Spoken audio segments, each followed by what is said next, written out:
And now, you're tuned in to RBLR, the home of Tampa Bay's Reveler Sports. Welcome into RBLR Sports. My name is Musaab, and I'm staying optimistic. With the new week comes new opportunities, and maybe a new opportunity to redeem ourselves. Well, speaking of opportunities, I get to be talking again with the one and only Stephan. Stephan, how we feeling tonight? I would say we're feeling all right. 6-3 still. Wish we would be 8-1. I think we dropped those two games without really having to, but it is what it is, and looking forward for the next one. I'm right there with you. I know how you feel, Stephan. I really do. It was interesting. I guess it's for me. It was kind of like just like there's still some of the same kind of holes that we need to fill. But then again, there's also these things where I wasn't expecting at all. I feel like there was a lot of things that no one was really expecting, especially coming off a bye week. But I don't know, Stefan, was this just an okay, mediocre game and then a great game for Heineke and the boys? Is that what it was? As a recap for me, I think it's more on us than it is on them. They played really well, though. I mean, not taking anything away from them, but I thought we started out slow, especially out of a bye week, which is unacceptable in my book. The offense couldn't convert a first down early, Musa, but I think it came after like our third possession. We finally got a first down. And the defense was exhausted towards the end. They were out there for a long time. And last but not least, penalties, and more of them. And situations where we didn't need to have them, and they killed us because it was in third down twice and stuff. It really killed us. So, I think we deserve to lose that game. So, I don't feel bad for I feel bad that we lost, but I don't feel bad because we just didn't execute. How about yourself? I mean, you said it yourself, Stefan. And speaking of killing, if you want to kill us with some kindness, and if you could do us a favor, and however you're listening to this, YouTube, Spotify, Apple Podcasts, there's a follow button, a like button, or a subscribe button. And also, we are on social media platforms at RBLR Sports. Well, ladies and gents, the alarm in my head rings off. Ring, ring, ring, because it's that time. It's time for the fun. It's time to talk some Tampa Bay football. All right, so that being said, let's dive right into it. Let's start out with kind of just the good. All right, the big thing I want to highlight was the defense. And I mean, first, I want to hear what you have to say, Stefan, because that was something that I was overall I was like, all right, hey, listen, this was really nice. I just feel like it was kind of just the loss kind of blemished their performance, and I hope people don't kind of forget how well they did, or for how well they did for the majority of the game. But what do you think, Stefan? Yeah, I agree with you, except that last drive, right? I mean, we wish they could have contained that last drive, but we can start with your boy and and a guy that I like a lot, and I called him out during the bye week, and he showed up. Devin White showed up big time. And it wasn't just about the stats. You could just see it in the screen, Musawi. He was just flying around left to right. They couldn't get to the outside. Well, the commentator kept saying it like 15 times in a row. Run it through the middle, 4-yard games to lead into 11-yard games. I don't know how many times he said it, but that being said, I thought he played incredible. I love the two sacks, right? We had gone over that he didn't even have a single one. I wish it would have came in third downs, but, I won't be greedy about that. I love the no dumb penalties, Musaw, from him. And also 18 total tackles is always impressive. It doesn't matter, how long we were out there for. So that being said, I was impressed. I hope he keeps the same energy because we're gonna need it Monday. So how about your thoughts on this guy? I mean, he's what I think of this guy. I mean, this guy was my defensive player of the year candidate, and I guess he finally, I guess maybe he's listening to me. I guess I don't know what it is, but he put a show out there, Stefan. He really did. I mean, you said it yourself: 18 tackles, two sacks. He was looking like an animal. He was hungry. He wanted it. I mean, a lot of the other guys also wanted it. It was there was an exception to that ending, I think, when it comes to our defense, and we'll dig into that later. But for me, it was someone like Devin White. He put in work. He did real well. That's exactly what I was expecting. Coming off the bye week, hot and ready to fire on all cylinders, and he did it. He was in their face. It changes the momentum. He's a momentum changer. His performance, a dominant performance from him, is a momentum changer. So I'm I'm overall satisfied. I really am. I'm more than satisfied. I really am happy. He's back and he's exactly what I wanted him to kind of turn out to be so far. Agreed, agreed. I think that leads right into our next guy, right? This is more of my, we both like him, but this is definitely my guy, Levante David. This man is just a cornerstone guy, and he has been for a long time here.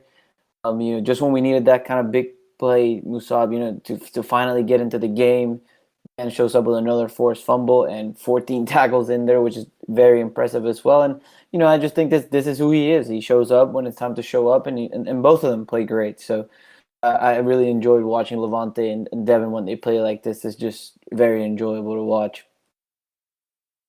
Exactly. I guess maybe on the stat sheet, Devin was looking a little more prettier, but I don't want anyone forgetting how well Levante David did as well. So I'm right there with you, Stefan.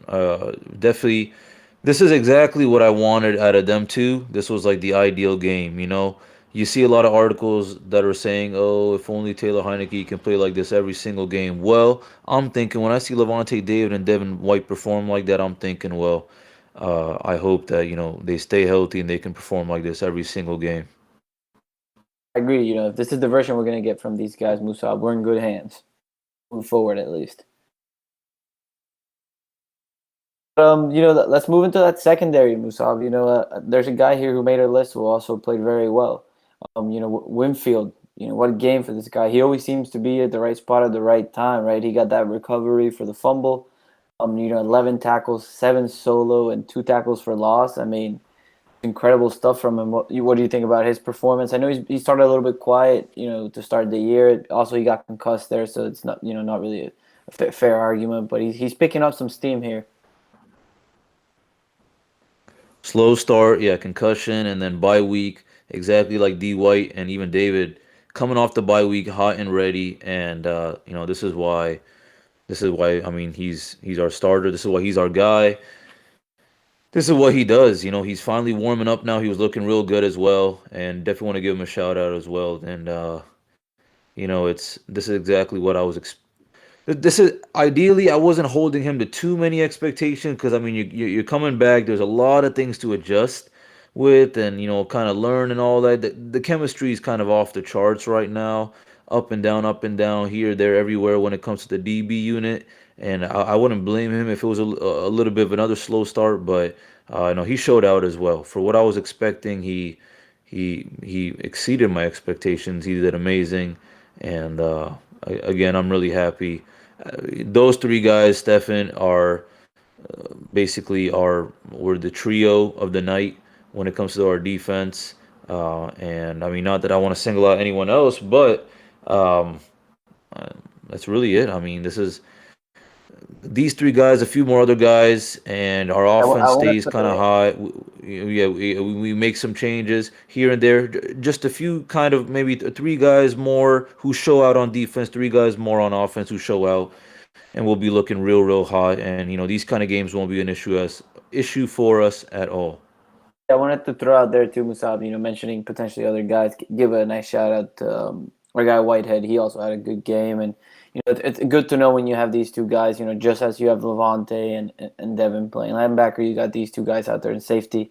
I mean, I would have wished so bad that Whitehead hit would turn into a fumble. Right? It could have probably changed how this game ended, but. Hey, we can't have him all. And not even the fumble. He also had that Musab when he went for that interception and it hit him in his hands, and the other guy, their tight end got it. I knew we were in for a Oh, long day. that one hurt me. That was like, oh my Lord, just because if maybe like his finger was an extra inch out or something, it would have changed the direction just a little bit. So the guy couldn't catch it, but oh yeah, that was a little stinger. There was a lot of stingers throughout the game, Yeah, Stefan. I agree. So that being said, let's move into into our bad segment. I'll let you start with Brady. I know we're not used to having this guy on our bat list, but I'll let you to this a little bit and let me know what you thought about those two picks and his performance overall. I wanna kind of hold him a little bit more accountable as well when I say these remarks for what he is supposed to do off the field. And I say that because during the games, I mean, listen, his guys were making some drops here and there, but there was just this vibe that I was seeing that, some of those drops he was kind of throwing in real hot, like a little, kind of like bullets, but I don't know if they were really, really that needed. But I mean, I also don't want to put the full blame on him, but I want to say the overall execution, the bad throw, the first one, it felt to me more on Darden than him, uh, but the second one Yeah, was just a I would bad throw, agree. and then even the third one was a little bit iffy up and down. I felt like Brady was really thankful that wasn't complete, but I just felt like it was an average game for him when we really needed him to kind of have a show out game. And I felt like, he wasn't kind of forcing changes. When you're Tom Brady, you need to make things kind of happen because you're Tom Brady, and I feel like people need to understand that, they got to work with you, but also, obviously things are going to pop up here and there as well. But there were some changes that I was expecting to be made with the approach in the second half that just weren't there, and he's responsible for that because he's the leader. He's more than just your normal leader. I mean, again, we're talking about Tom Brady and coming off a Super Bowl win, new city. All eyes are on him, and I don't think he wants to disappoint anyone. So that's why he's trying to fire up all these guys. But just wasn't there for me. I don't know. What do you think, Stefan? Yeah, so I'll start with the interceptions. Like you said, I don't really think the first one to Darden was an interception. I thought, to me, that's sort of a fumble, right? He caught it. It just didn't go down. It just went right up to the air and picked it off. So, yeah, it'll end up on a stat. So I don't really throw that one at him. But the second one, I mean, it was a horrible, horrible decision. I mean, he overthrew Mike. And even if he didn't overthrow him, there was a corner right on him. The safety was coming down. So just a bad decision. I honestly thought, man, I don't know if after that Jared Allen hit, I don't know what happened, but it almost saw like it felt like he was seeing ghosts. He almost became check down Charlie after that, right? I mean, it was like, what are we doing? I mean, I think Lenny had like 10 targets. So that was a little bit shocking, and even more shocking to your point. This coming out of a bad performance he had as well in the Saints game. I mean, he threw that pick where all we needed was a field goal to win it, and then a bye week, and then we get this. I mean, we're just not used to seeing Brady lay two eggs like this in a row. In the middle of the season, but again, this guy has done it so many times. It's not like if this would have been Jameis, I would have been like, oh man, this is maybe where we're headed. But I think he'll figure it out moving forward. I don't want to bash him too much, but it definitely wasn't his best performance as a Buck, Musaab. Yeah, I'm with you, Stefan. This was, I guess, maybe bound to happen, and I don't know, a lot of haters out there probably saying, "Oh, Brady's age is showing now, finally." But I'm staying optimistic as much as I can. I think this was an unexpected speed bump. Um, Listen, I mean, shout out to my Bucks, but also I do want to say that uh, the Washington football team overall, they did do pretty well, and at least on the offensive Played side, they were kind of incredible. grinding it out, which kind of leads me to my next point that I wanted to dig in on, which was this was a bad for me just because the way it turned out. I feel like there are people part of that defensive unit, every single one of those players and the coaching staff as well, that is responsible for not allowing our defense to get exhausted. To me, Stefan, it was looking mad exhausted. I don't know. I mean, I want to hear your thoughts. That ending, I don't. We were just looking pooped. They were grinding it out. It was like what they had like 10.5 minutes with the ball. They finally racked up that touchdown. Didn't give us enough time. It was like wow, like we just got dogged out.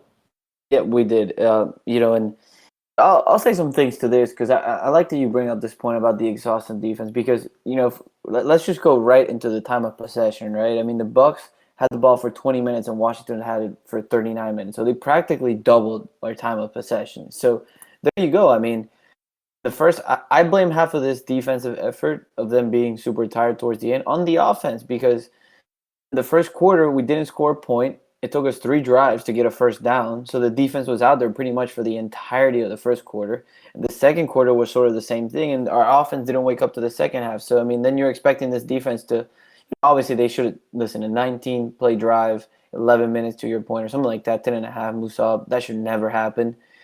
But I don't think it's, completely on them. I mean, think about it 40 minutes out there playing some football.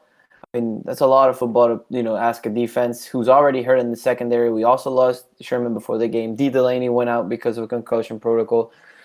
So, I'm not trying to make any excuses, but I think that, one is my main point. And my second point, Musaab, we got to stop putting Suvea Tryon in coverage, man. Come on. Listen, I understand that Todd is known for exotic blitzes, but maybe that's what has that D line so tired all the time. I mean, Vita Vea is just not meant to, send all these safeties and put him like a linebacker. Like I just don't see it. I don't like it. I want it to stop, and it hasn't stopped the past 2 weeks. And this game it showed, because to your point, when you're out there for that long, those guys are exhausted. I'm with you, but then again, I'm trying to play a little bit of hardball with this because also, Stefan, I'm thinking, listen, we're the Super Bowl champs. You don't become the Super Bowl champs with a mediocre defense. I know we're dealing with some issues right now as well, but it just felt to me that they had a lot of these third down opportunities that they kept on running away with. That's what I'm wondering. How did we just not slow them down once or twice during crucial moments? This game to me was all about these crucial moments, crucial penalties, and crucial kind of game-ending moments, aka that basically 10 to 11 minute drive that they had, which didn't give us any time to kind of do anything. So it just makes me think, Stefan. I just felt like it just wasn't there. Something was going on, and I understand they may have an excuse. Well, I'll say this: maybe the only excuse that I'm expecting out of them is just that, hey, listen, we got a little bit exhausted, because that's the only excuse I can think of. I don't know. I mean, this was the time to shine more than ever. Coming off a bye week, Stefan, and you know you're expected to execute, especially against a team like the Washington football team.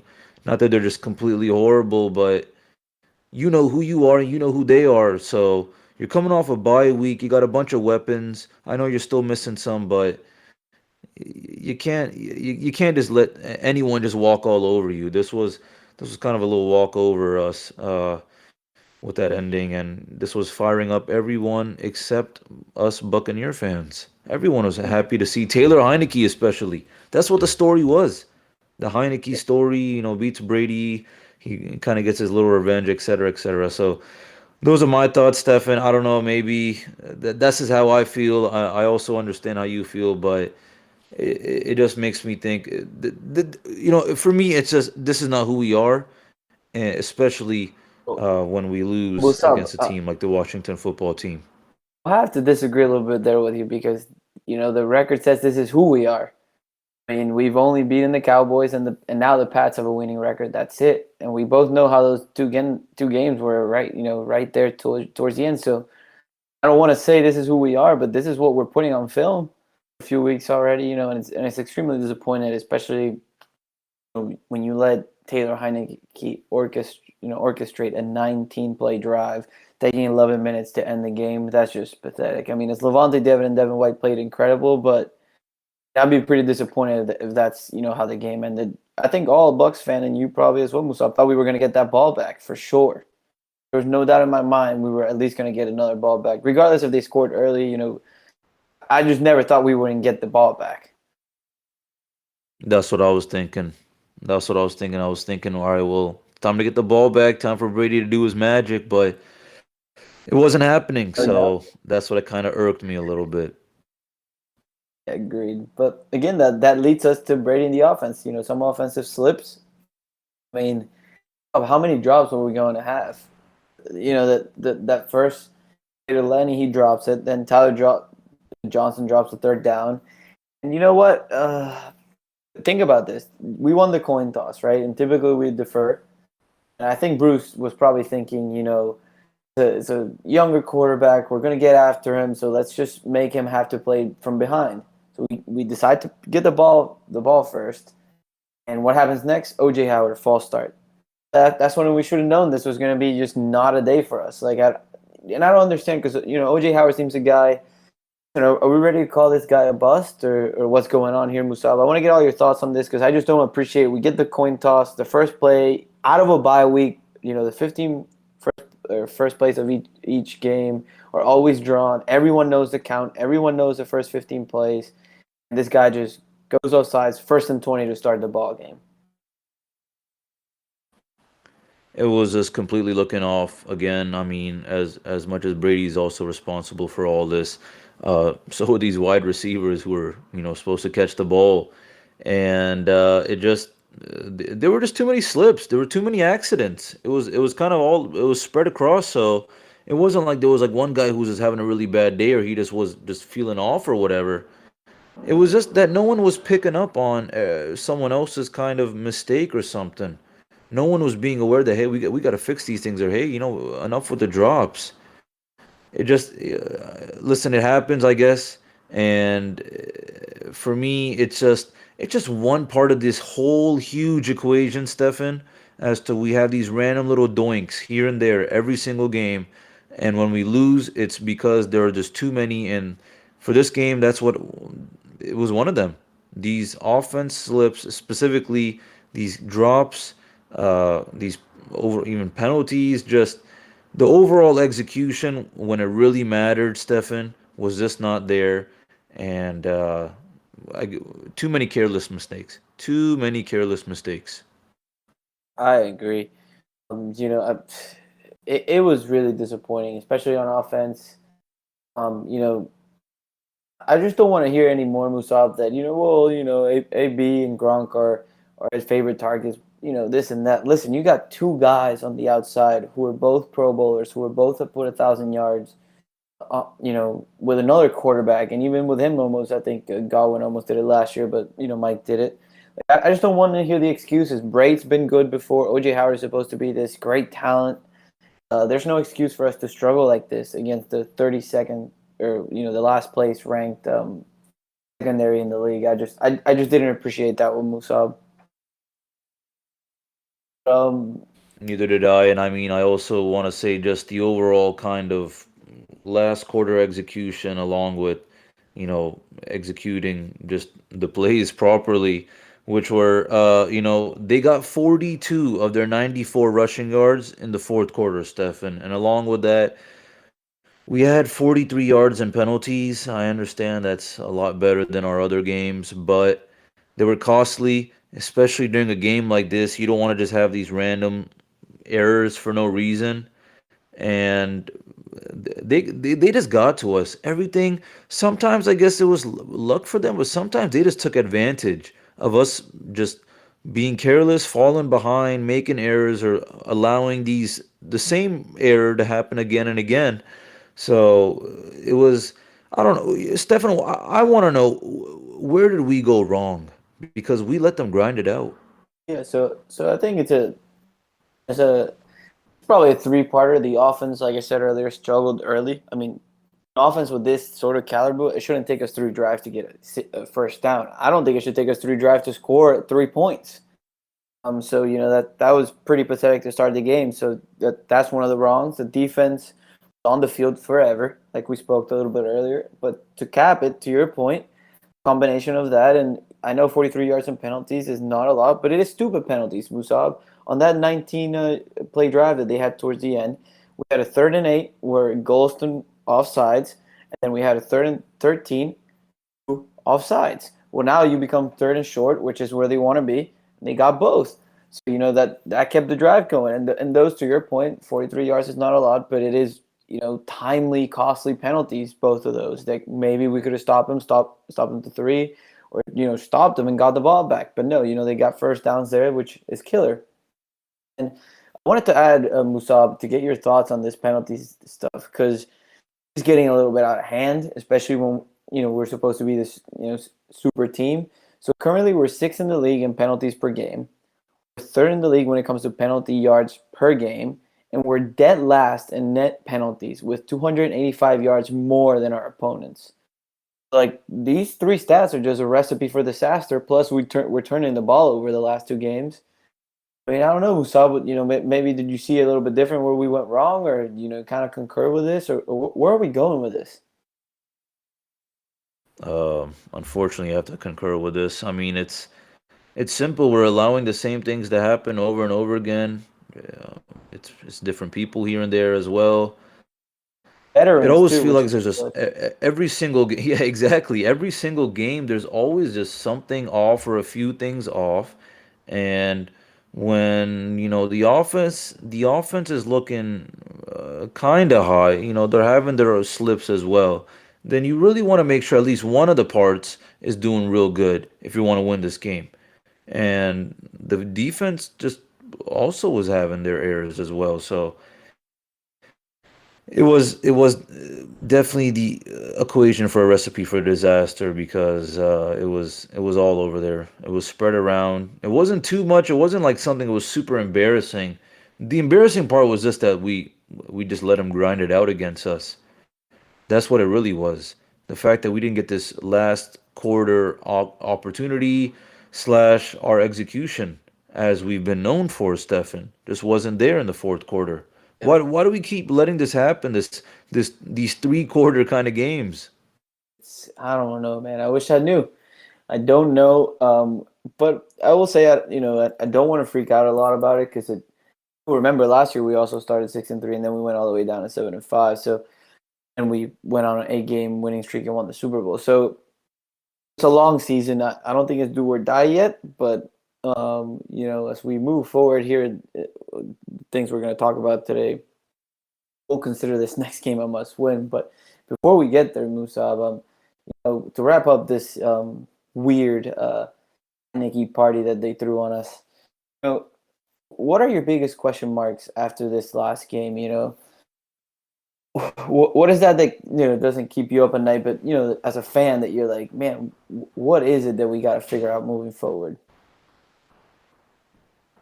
Well, if I'm wearing my Devin White jersey, anything Bucks related keeps me up at night. But on the real though, you know, my biggest question mark is how are we going to just pick up on the mistakes? I don't know what it is, but I just feel like we're letting the same mistakes happen, or we're just not picking up on things overall as to how we can do better. It's looking a little different than last year. I understand there's a lot of adjustments we have to make. Maybe I'm just playing a little bit of hardball, but this game was a shocker for me. It's one thing to come off the bye week and there's still some, holes that we need to fill here, there, everywhere, whatever. And you're playing someone like the Rams as we were beforehand or something like that. But Washington football team against us, and then seeing the end result was just not anything that I was expecting or anyone was really expecting at all. So my biggest question mark is just, you know, the Bucks need to realize that it's not going to always be sunshine and rainbows. I guess they're having that kind of season that there's going to be injuries popping up here, there, everywhere. Some of them are going to be longer than others. Some of them are going to be more important than others. And we need to just keep on fighting, and we need to give it our all. And that's really about it. I want to stay optimistic, Stefan, but I also want to hold all these guys accountable to make sure that they're giving it their all. And as you said, Stefan, when you see the veterans make these silly errors, then those ones are the real stingers. Yeah, I agree. And I tend to agree with you. There's, two things for me, as we move here, the health of the corners continues to be a question mark. Now Sherman's on IR. Delaney is in concussion protocol. Doesn't look like he'll play this weekend. No news on Sean Murphy Bunting or Carlton Davis. Sean Murphy Bunting practiced a little bit. Carlton apparently was seen running, which doesn't mean a lot. And the second thing for me is the discipline, right? I mean, we gotta get out of the top 10 in penalties in the league. I mean, this is just a recipe for disaster, and especially in the playoffs. That combined with your points, Musab, I think they're all fair statements as we move on to this next week. On a positive note, let's go to the RBLR moments. Musa, what you got for us this week? My RBLR moments, just seeing Devin White's performance minus, uh, the fourth quarter for me, I guess. But that's that was one of the little mini gifts that I got after the bye week from the Buccaneers, was seeing my Defensive Player of the Year candidate show out, and he was dominant. So I was let me forget. I forgot was I was repping my Devin White jersey at the bar, so perhaps that's what it was. Perhaps it was me repping D White going off in front of my own eyes after a bye week, and at least towards the beginning and middle, I was still very optimistic that people like D White are what's gonna help us win. But unfortunately, that wasn't the case. Yeah, he had a great performance there, no doubt. And my RBLR moment this week, though, Musaab, I'm going with my boy Big Mike. That touchdown, ties him with Mike Allstott as the leader in touchdowns in franchise history. That was awesome, and Musaab, guess what he did? He gave the ball away. So I hope he doesn't give up the next one, because that will be the record-setting one for the franchise. I will be at the game, and I'm close to that south end zone, so I'm hoping that hopefully he does throw that ball away, Musab, and we see. I won't give it back as quick as the other guy did. I promise you that.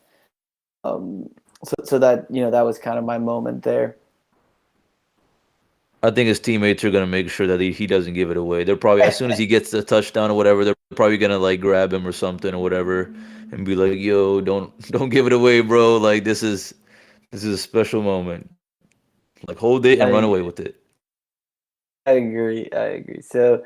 As we move on, Musa, we both seem a little bit more optimistic moving on. So we'll see how it goes. But obviously that was a tough loss, and move on to our next segment here: injuries.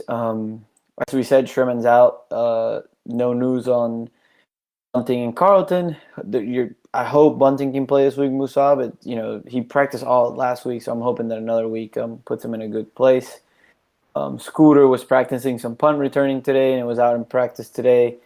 And as we go through these guys, just remember that it was an additional practice, so it's technically not a full day of practice, so they don't have to release a injury report, so we won't know a lot. Musab, Vita Vea, it seems like he avoided a serious injury. He's got a bone bruise and maybe a slight tear in his MCL, which it's good news and bad news. But the good news is we won't lose him for the rest of the year, and his status for this weekend is questionable, and nothing on Gronk either. So see how this goes. But Musa, what are your thoughts on all this? I mean, they seem to just be piling up.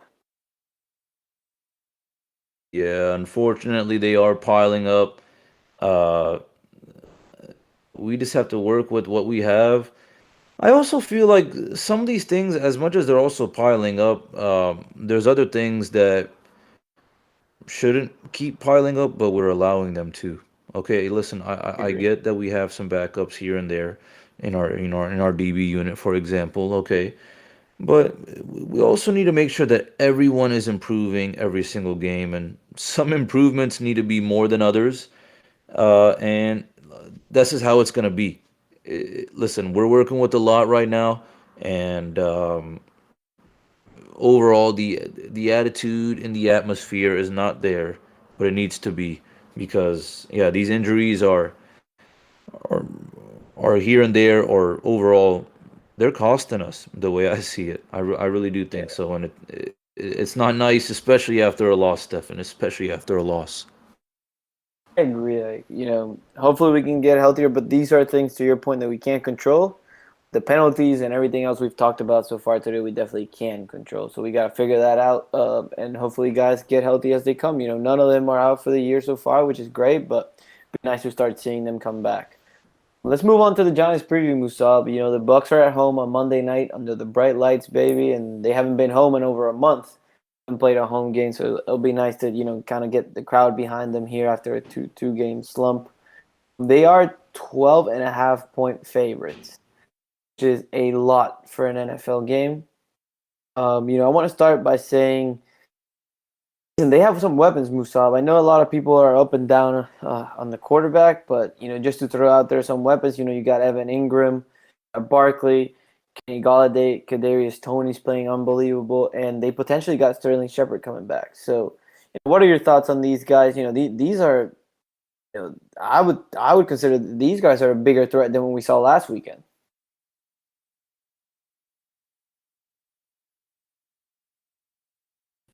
Yeah, they look like a bigger threat, but with my optimistic attitude, I just felt like the Washington football team just they played us for some reason because we just kept on letting the same Revenge sort of mistakes game. happen, and we got pooped in the fourth quarter. Exactly, but this one's a little bit different. It's first of all, it's also kind of a little bit of a round three. They won the first one, we won the second one. Now it's round three, but I don't know. I always feel like the way I kind of see it is it's like a wild card. I always feel like there's maybe like out of the six, seven, eight or whatever, I'll be nice, eight guys that they have who are always showing out or whatever. I always feel like it's like every single game that I've seen, it's only like maybe three or four of them who do well. Obviously, I feel like Daniel Jones is he's doing solid overall. I would say he's decent, but for me, the overall threat is not there. But then again, with all that being said, Stefan, the way that we have been playing against teams like this, especially with the easy schedule that we have, um, this is when it becomes a concern because they have people who know how to play, and if they play their cards right, they can have another embarrassing, or they're going to give us another embarrassing loss. That's the way I see it. I agree. I think and especially people have kind of been able to run the ball on us the past 2 weeks, so we cannot let Saquon Barkley just run all over us, because then it will really become an issue. When it comes to Danny, I hate that people call him Danny Dimes. I don't like giving nicknames to people who haven't done much, but he certainly has done a lot of damage on the Bucs. So to your point, round three, I hope we're able to win this game. Going away, really. When I move into their defense, they're overall they're middle of the pack in a lot of the stats, Musaab. So I looked into their numbers and their guys, and I didn't even want to rattle them off because they were pretty much all in that middle of the pack, 15, 12, 10. So their defense is okay, but to your point, the worst defense in the NFL last week in secondary wise, we couldn't score more than 20 points. So don't know what to expect. I'm hoping we just go out there and prove that we are the superior team. But also, Musa, we saw what this defense did to the Chiefs on I think it was 2 weeks ago on a Monday or Sunday night, if I remember correctly. They played really well. So any thoughts here when it comes to their defense? Their defense has potential for sure. That's definitely what I'll give them. I mean, they got someone like Xavier McKinney who already racked up 4 interceptions, and along that with being, Leonard Williams, Ragland, Austin Johnson, all those guys. Um, they're a solid unit. I'm not gonna take that away from them, you know. And Yeah. during their good games, for them it's like a roller coaster. The way I see it, it's kind of like the battle of the roller coaster. They've had some roller coaster games. We've had some roller coaster games, even though we shouldn't. But this is just how it is. And now it's kind of just like, all right, well, let's see who's gonna show out. Let's see who's finally gonna pick up on the post bye week, dooziness. Well, they're coming off hot from a bye week, but we already got 1 week on them. But um, we'll count last week as a little bye week as well. Maybe that's what the boys were thinking. They probably thought, oh snap, it ain't bye week, coach. I don't know. Maybe that's what it was. But on the real though, I don't know.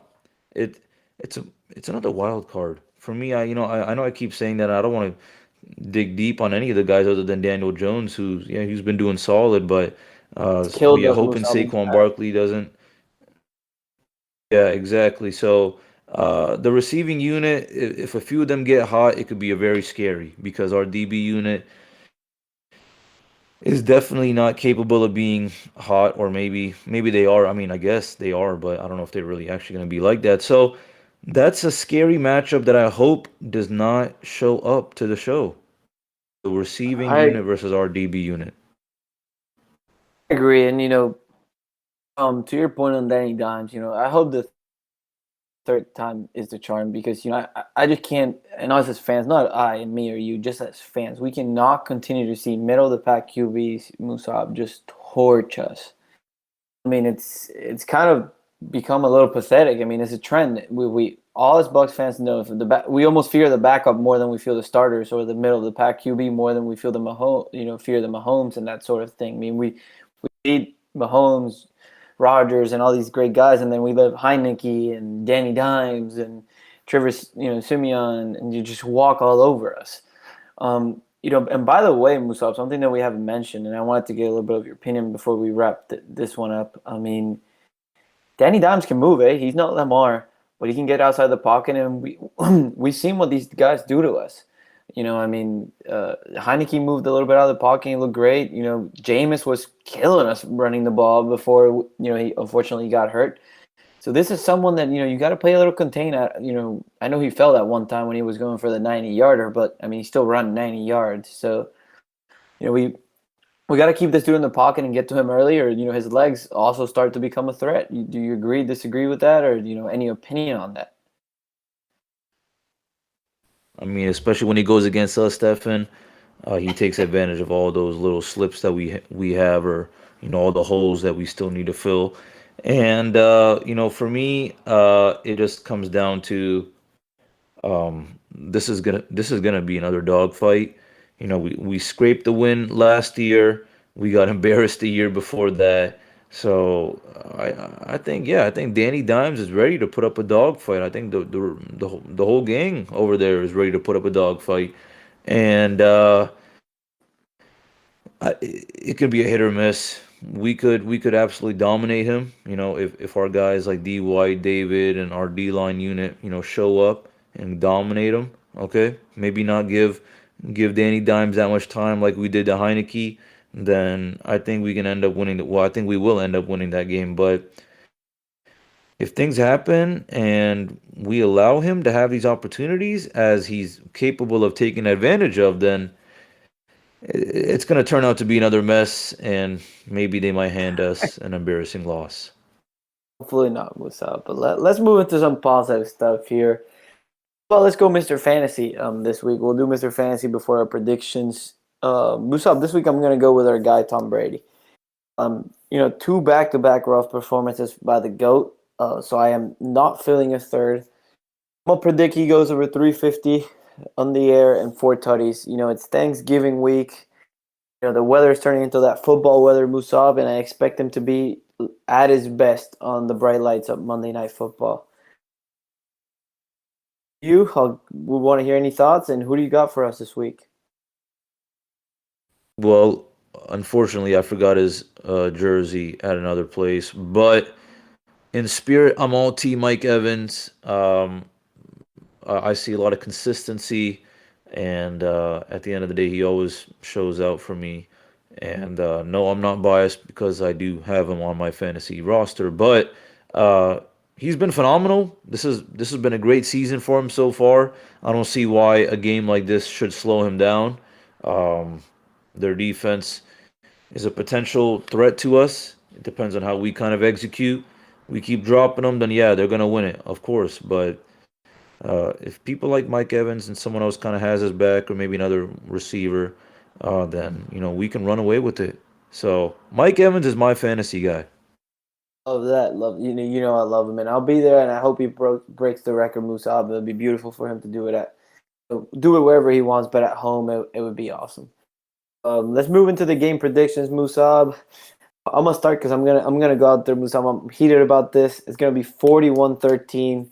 We're simply not losing 3 games in a row. Their defense, middle of the pack. Todd Bowles will stop this nonsense of letting QBs just torch us, middle of the pack guys.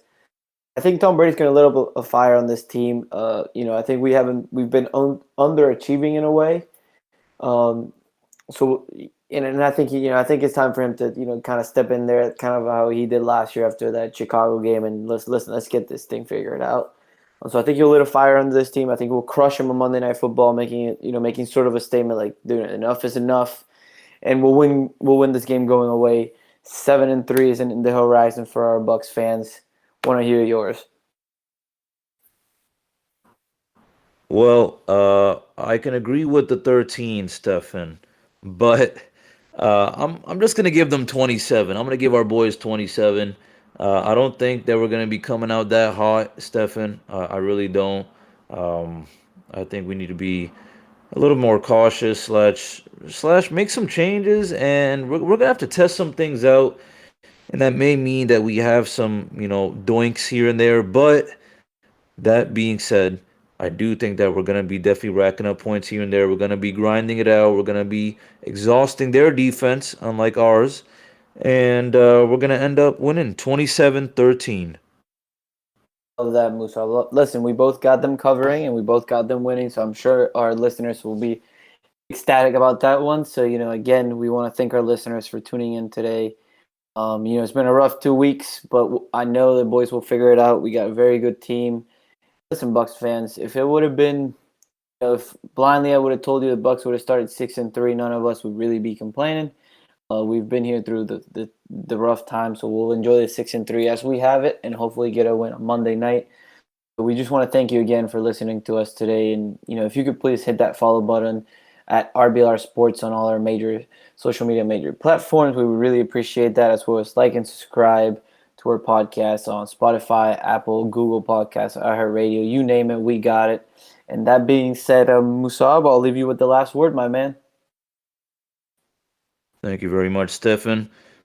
Well, ladies and gentlemen, while I wish most of y'all a wonderful weekend, this week I want to wish you a special and wonderful Monday, because at 8:15 on November 22nd, the show begins. It's Jones Brady 2. So that upcoming Monday, when you get out of bed with that loud, obnoxious yawn or grunt or growl thinking, ugh, it's Monday. Well, remember, it's a special Monday. It's a great day to rep some pewter red, and most importantly, it's Monday Night Football in Tampa Bay, baby. So thanks again, listeners. See you next time, and as always, go Bucs.